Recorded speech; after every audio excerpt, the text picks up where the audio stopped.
got our GMA cover story. Those teenagers taken off a plane because of a peanut allergy. They were traveling all alone from Atlanta to the Philippines, stranded overseas.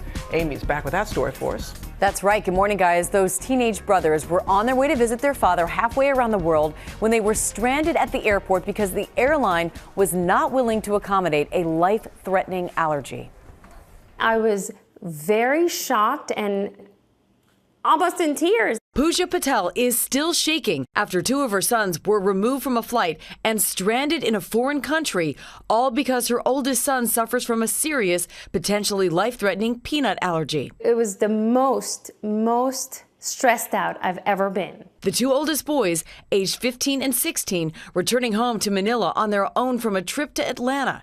The boys taking Delta Airlines to Seoul, South Korea, alerting the airline ahead of time about the peanut allergy. On Delta flights, we typically don't have any issues.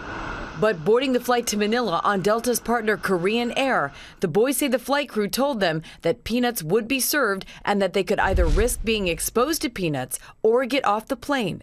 The boys told their parents the airline agents coaxed them off the flight.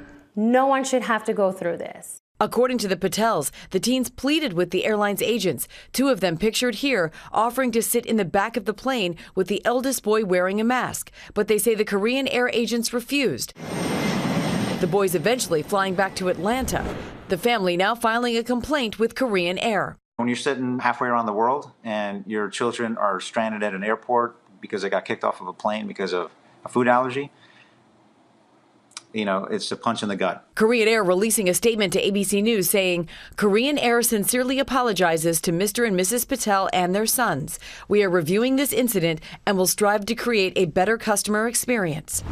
Over 5 million children under the age of 18 have food allergies. Peanuts, along with milk and shellfish, are the most common.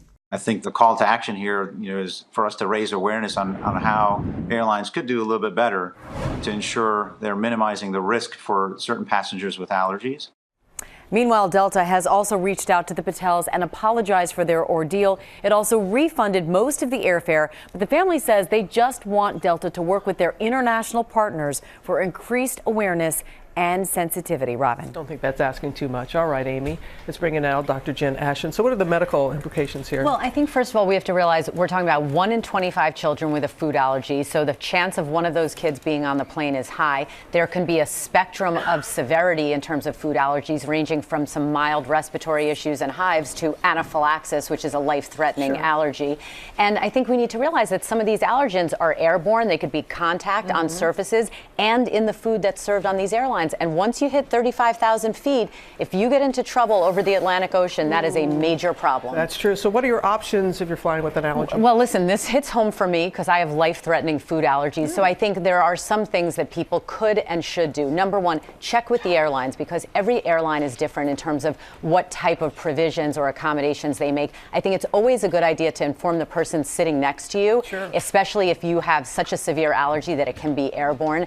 Carry an emergency allergy kit on board. Don't check that bag. These are my epinephrine auto injectors, and I also travel with oral steroids and Benadryl, which is very similar to what we would give in an ER. And then bring your own food and wipes. I mean, I think you can never be too cautious. And again, I think it shouldn't take a major medical tragedy for an industry like the airline industry to get up to speed on this. What's the emotional toll? I think that's an important question, Robin. No one with allergies likes to feel like they're inconveniencing other travelers. They can feel, a stigma, self-conscious and guilty about any kind of inconvenience. But this is life-threatening, and there's a fear factor involved as well. I was just on a Delta flight from Edmonton, and the announcement was made that there was somebody on board, and we would not be serving peanuts. We got Cheez-Its. There you go. They did. They passed out Cheez-It crackers. That's better for everyone.